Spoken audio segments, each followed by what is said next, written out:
Stephen, literally, you could change the topic to anything. Like, and that's what's good about him. That's the thing.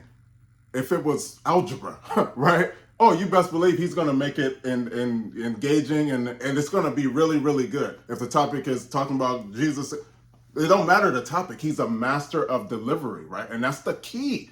The key is to work on, like, I mean, it's not his first video. You know what I'm talking about? Like, that's the key. The key is to continually do it. And like we just talked about, I'm sure he'd be watching like, okay, I don't like the way I did this or said that, or I gotta stop saying, you know what I'm talking about? Like, he's master, right? That's the key. The key is to master your craft, right? And he's really good at his craft. And I'm not even looking at the topic. I'm looking at the mastery of the craft. He is, and like even when he said if I go to the restaurant, if you use the elevation pen, I'm a double that. And so it's like, I'm not a waitress, waiter. I'm like, man, that's pretty cool. That's the key. That's all that matters. Get this thing and get your attention. Well, I mean, you said master of craft. Yep. I agree, but it's mastery of self. Yep. So there you go. I would say, like, I didn't tell you last night. So me and Parker was talking, and I asked her, like, you know, what do you want to do for school and this and that, like, what extracurricular activities are you going to sign up for? And I asked her what she's going to do the plays again. She was like, no. I'm like, why not? I'm like, you don't like acting anymore? She was like, well, but long story short, she started talking about like how she has stage fright and anxiety and things like that. And I was just trying to explain to her, like, that's a part of the process. Yep. Everybody feels that way. You don't let fear conquer you. Yep. That type of thing. So basically, in a nutshell, like, in order to perform anything, you have to like get your self-confidence and your belief system way up. Yep. Right? Because you can walk in any space and be your best, and you be your best. So that's just a lesson overall. Like, we don't, like, in God, it's not performative. It's becoming. Right? You don't put on. Like, Jesus is teaching us how to be, not how to perform. So as far as like my faith is concerned, I'm a better person and I show up better because I am starting to believe I am more than what I used to be. I used to think I used to have to put on, you know, try to impress folks, or feel like people are better than me, worse than me, whatever, you know, just projecting feelings out, my anxiety, frustrations, whatever, and thinking I had to adjust according to my feelings. Yep. But now I'm the type of person, I try to show up. I'm not saying I'm perfect at it, but I literally show up as Natasha Stewart. If that's me being loud, bubbly, funny, outgoing, and everybody else is quiet, demure, and, you know, introverted, and I stand out, I don't take that as like I need to adjust my temperature. You know what I mean? I mean, obviously it's a time and place for everything, but just overall, just being comfortable in my own skin. So if I am in a situation now where I have to public speak, or I'm put on blast, or not acknowledged, or whatever the thing may be, it's still me that's showing up regardless, because I'm not performing. Right? So as soon as somebody call you out, that mask come off. You know what I mean? Yeah, so I think for somebody like Stephen Furtick, it's not overnight that you get to that point. It's practice makes perfect, right? So to do something like that's like we talk about this. Stephen Furtick is an example of being a CEO of a company. It's years and years and years. Yes, he's nervous. Yes, he's messing up. You know, when he first started doing it, yes, he has stage fright, probably still to this day. But he keeps getting up there. That's the key. You have to keep getting up there. Now, if you say like Parker, I don't, well, it's not gonna you never get over the hump. You have to get up there to get over the hump. It don't feel good. You don't like it. It doesn't matter. In the long run, like, it's to see that it's like a haunted house. People in the audience, they're making fun of me, or they're talking like a comedian. I don't know. It's not real. And in the end, it's like, it's not even real. It's a haunted house. They're trying to scare you, but it's fake. So once you get over that in your own mind, our own minds, And to keep getting up there, you get more comfortable. And then you get used to it, but then you got to keep getting up there, and it's going to keep getting, it's going to get harder. It's going to be more people. Now it's 50,000 people. You know what I mean? Yeah, well, I mean, first thing first, like, even taking that first step is hard for folks. Like, people literally are stuck. Yep. Right? Yep. So all the words that we're saying, like, I literally gave her the example, like, she's an excellent swimmer. Yep. And I told her, like, if she would have started swimming at the age she is right now, probably wouldn't like it, probably wouldn't be good at it, because she projected all this fear, anxiety, all this stuff. But when she was young, she was more open and more malleable, right? So I was just telling her, like, if you've met a little girl that was afraid to swim, you would probably be like, this is easy, you can do it. You will be very encouraging because you went through that already. Mm-hmm. So, but I was trying to tell her, like, it's going to always be challenges in your life where you have to overcome, which is what makes life worth living, because you are an overcomer. Like, getting everything handed to you or just being great at everything at a high level, like, what is there to look forward to? As human beings, we like to learn, we like to grow. We say we don't like things, but then in hindsight, it was like, those were the good old days. You know, that was super hurt in the moment, but actually after I got through it, it wasn't that bad. Mm-hmm. Like, I just think about myself as a young lady, like, working at a retail store, making a few bucks an hour, and couldn't wait till I got over it. But that was vibes. They had no worries, no cares. You know, a few dollars, it was enough. Mm-hmm. It was enough. But it was just like, I was ready to get out of my situation instead of, like, embracing it and enjoying it because it's temporary. We all go through phases of life, like who's tired of changing diapers? I mean, I'm enjoying changing diapers because these are my last ones. Mm-hmm. You know, so it's just like you live and you learn. You keep growing. You know, you, like, wasn't born a mother, became one.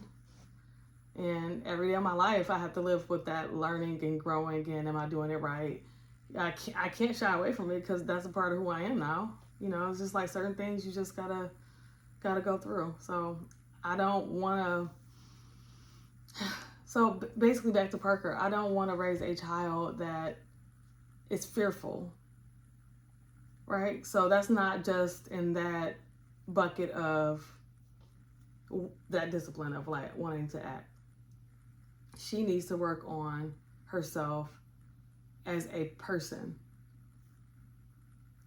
Mm-hmm. And I was just telling her, from a Christian perspective, God doesn't give us a spirit of fear, right? And you ask God to help you to go through things and understand things, and you pray about things, and you try it, right? So it goes back to that Stephen Furtick video on the boat. Like, Jesus is really literally with you, and you have to ask, and you shall receive. If you don't ask, you won't receive. So you can't bank on, like, just knowing that God is there. It's like, Lord, help me. Like, that literally needs to come out your mouth, you know, in my opinion. Mm-hmm. So the key to life, which that's my favorite topic because that's all that matters in life. You don't know, like, what we do as human beings, we try to make whatever you want to call it. You should be doing this. So you should do this, or this would be good for you to do this or that, or whatever the thing is. And so the person you're talking to, they don't want to do it. They're not gonna do it. So to me, if you're trying to get anybody to do anything, I say the same things over and over again because this is what works. Yes, it works for me. Like, so it's like what you love, right? So like I'll talk about, okay, if a person says, I don't want to work out, I feel like I need to get in shape, or not even get in shape. I feel like I need to live a healthier lifestyle, but I don't want to work out, right? And then the suggestion from another person, all you have to do is go to the gym twice a week. They're like, I'm never going to do that. Or they'll say, yeah, I'm going to do it, and then don't do it, right? So to me, it's like taking that step back in your mind, taking that step back, like being still and saying, what do I like to do that's active, right? It doesn't have, like, I think we get stuck on I have to do whatever the world says I need to do. I have to do. Is this applicable to what we're talking about with Parker? Yes, because in what way? Like, what would you tell her? Like, put it in the same scenario. For her, so as far as for her, it's okay. She likes to dance. Okay, right? we were talking about acting. Yeah, that's what I'm talking about. Remember, what she said. Stage fright. That's okay. What I'm saying is, this is what we say. I'm scared to do this. What do you like to do? Well, I like to do this thing, right? Okay, do that thing and get great at it, right? Like enjoy it. And then I'm confused on what you're talking about. Once you do the thing that you love. She loves acting, but she's okay, but I love dance. Okay, now do that. Why did you replace it with dancing? Because this is the thing. Right. I literally talked to her yesterday. She has the same fear, but she was saying that in a collective, she's more comfortable. Mm-hmm. With the dance. Because you're in a group setting. Yes. So that's the thing. The more you get. That's not. Oh, okay. What I'm saying is, think about it. It's like, okay, I'm not comfortable or not good at this, but this thing I love, I can get up there and do this thing. Okay, do this thing, right? And then I'm not saying it's going to translate, but what could happen is you build that confidence from doing this other thing where you're like, I feel good. Now, maybe I will try this. I'm not saying nothing's guaranteed, never. But I'm saying my suggestion is if somebody says, I hate this thing, right? Like if it's work or whatever. But I love this and I'm great at this and I love to write, but I don't like to whatever. So do the thing that you love to be the best at it because it could translate to be like, okay, I feel good about this thing. You know what? But I haven't did this in a while and I feel better because the key is how you feel about yourself. The things don't matter. It's like building up your own self-confidence to be able to tackle other things. But I understand what you're saying, but this is what I'm saying. Okay, this is moving on to a different scenario, but okay, like you're in a relationship. I don't like this person anymore because they do X, Y, and Z. Yep. Go get another person. It'll be better. Just try that out, and you'll be successful. Just go find somebody else, and you can work through it. You're not gonna find yourself in the same scenario or situation if you didn't work on yourself. That's the key. The key is what you just said. What I'm saying is like, what I'm trying to say is like, the root core issue. Yes. Is not mitigated. Yep. It's gonna pop back up. Yep. So, if if you write, and I want to hear you say it, I can't read it out loud. Yes. Okay. Yeah. You was able to write, but you can't perform it. You're able to learn to dance. You can't perform it. Yep. You're able to learn the script. You can't perform it. The issue is the anxiety and the stage fright. Yes. Period. It's on the inside. That's what I'm saying. So it's on the. It doesn't matter the thing. No, but you were saying do something else. Do something else that can lead to. So think about it. What I'm saying is something else that you still got to get on that stage either way. But so I'm saying, okay, maybe you don't, and it may never happen. But this is just a suggestion. I don't feel comfortable getting on the stage doing this, like saying, okay, I don't feel comfortable speaking on this topic, but this one I can just talk all day about. So I'm saying, okay, maybe try, not saying it's going to work, but try to talk to more people about the thing that you love. And then it's like, over time, I feel good. And then now, maybe, this is exactly going to work. Maybe, I'm just saying, okay, suggestion. I think I told you this before. I think I told you this recently. So, I had to present at work. And I'm just like, I don't want to do this. I don't want to talk about this. And then, small still voice, hey, you want to public speak? And I'm like, if this was actually what I wanted to talk about, I would be ready to talk about it. And speaking is speaking. Exactly. Like, what's the problem? So it's like, I'm putting caveats and roadblocks and anxiety and frustration, and it got to be perfect and it got to be right. Yep. The root core is, I asked to speak. God gave me opportunity to speak. Yes. I need to be able to get through this in order to get to the next level. So it's like you're always going to stay on level 1 with whatever. Yep. And who want to be, okay, like this is what I'm saying. So from an interdisciplinary perspective, I could be on level 1 on everything. Yep. That's not success. Yep. I'm mediocre at everything because I got this bottleneck. Yep. I can't be consistent. Yep. I can't publicly speak. I can't put myself out there. Like, the talent is not the issue. There you go. That's essentially what I was telling Parker. Like, the talent is not the issue. It's her belief system. There you go. And skating around to different things is not changing her belief system. It may be a release or a relief for a minute until it's time to get to that next level up. Yep.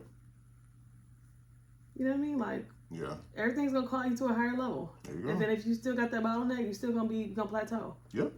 Right? I don't want my kid to plateau. I want her to break through. And she need to break through herself. So, and I was just telling her, like, for me, as far as like my faith now, I try to show up as me 100% of the time, because I'm not like, it's not saying I don't have fear, but I'm trying not to let fear hold me back. And I'm not perfect at that in every area of my life. Like, okay, yeah, I can. Okay, when it's a paycheck on the line, yeah, I guess I gotta talk, right? No incentive, no reward, right? Yeah, that's it. So I mean, that's the the fact of the matter. These are facts, right? And that's my favorite. Facts are facts. There's more people watching than there's people on that stage, right? Absolutely. So the goal in life, and I don't care what the suggestions or this is how you do it. Either you're doing it or you're not, and I'm just throwing stuff out there because people are going to watch it and they're not going to do it. So to me, the goal is to get you to understand, as far as who's ever watching, this is a way to try to do it. Because like facts are facts. Like you're going to watch it and you're not going to do nothing, right? Until you do. So to me, the best way to get on that path, that's always my suggestion. The key starting point is just doing something different on a day-to-day basis than you normally do, right? In the long run, maybe it leads to something, maybe it doesn't. It does not matter. You tried something different. That's the goal in life, right? And you made a good point. A little kid, I don't know. As the older we get, I really don't. I'm good on that. That ain't gonna work out, right? So it's hard to get that back, that curiosity or that, you know what, let me try this. Because as you get older, like 12, 13, now I don't want to look, people gonna judge me. Well, and it's like to get that, like you can't, that's why my suggestion is, okay, literally, you have to think and go deep in yourself and say, what do I love? Because the more you get to that root of what you love mean, you know what? I don't care. I'm going to do it, right? And then I'm going to enjoy it. And then, that's what I was saying. That love thing, like you said, okay. And then what you said was good too, which I think this is my thing with what you said. Public speaking at a work thing, but you said public speaking on your own, you're not getting paid for it. So to me, literally, it's like, okay, you know what? Hey, what you do, I need to speak every day at work, right? Because I know that I don't have a choice to do this. And the more, remember, Stephen Furtick, the more you get on that stage, I don't care if you like it or not. It's like literally, I did it for 10,000 hours, Malcolm Gladwell. 10,000 times, that's CEO. That's CEO. Then you give him the money. Any CEO, here, we need you to speak. He'd be like, yeah, so blah, blah, blah, blah, blah, blah. And it's going to sound fluent every single time because he's done it 10,000 times. A normal person, I'm not ready. I can only do it in this scenario. But I was literally telling Parker, like, literally the type of work I do, I wouldn't be able to. I'm not saying I make no money, but I'm just saying you don't make money if you don't speak at a certain level. There you go. At a certain level, you're not making presentations, you're not doing little baby decks and going through slides. Yeah, you capped. There you go. You are literally capped. You are not a leader if you can't speak. Yep. Period. And another thing I would say too, is with being a creative person, it's a level of vulnerability and exposure, and it's criticism and critique, and it's just being open, and the world has never seen this before. The world has never heard this before. I don't know if it's weird. I don't know if it's right. And it's none of those things because it's coming out of you. It's perfect because God gave it to you. It's like you gotta let all that go. It's not for everybody. It's not for everybody. And that's the thing. We want to be accepted. We want to fit in. We want everybody to clap. And that's not I don't want to say it's not realistic, but that's not the call. The call is to create. You just be creative. There you go. You just are a creative person. You're a creative being. And it's just like that spirit of fear, anxiety, and it's not just in the creative space. I mean, everything we do is, every word I'm saying is creation, because this word combination probably has not been said before in this way. Yep. So that's being creative within itself. But I think being perceived and seeing how the world treat other people, it can make you feel some type of way, right? Especially like if you hear people not being kind or judgmental and things like that, you're gonna always feel that way. And I was just telling her, like, you gotta love yourself first before you love other people and give people break. Like, it's a whole. Probably could talk about this with Robert later, but it's just a whole understanding yourself so you can understand other people, so you can love yourself more, so you can love other people. Like all that thing is a exchange, right? So like, just put in your head, like, if you saw another little girl performing, would you clap for her? Would you be excited for her? Would you judge her? You got to say no, right? So you can do it yourself. But if you feel like your ick is coming from how you feel about you doing it. Yep. Right? Just accepting others help you accept yourself, because it's like a mirror. Like, why do I feel some type of way when somebody say something, or do something, or wear something, or be something? Like, why am I like that? Why am I still judging about certain things? So, nonetheless, oh, that's cute. Okay.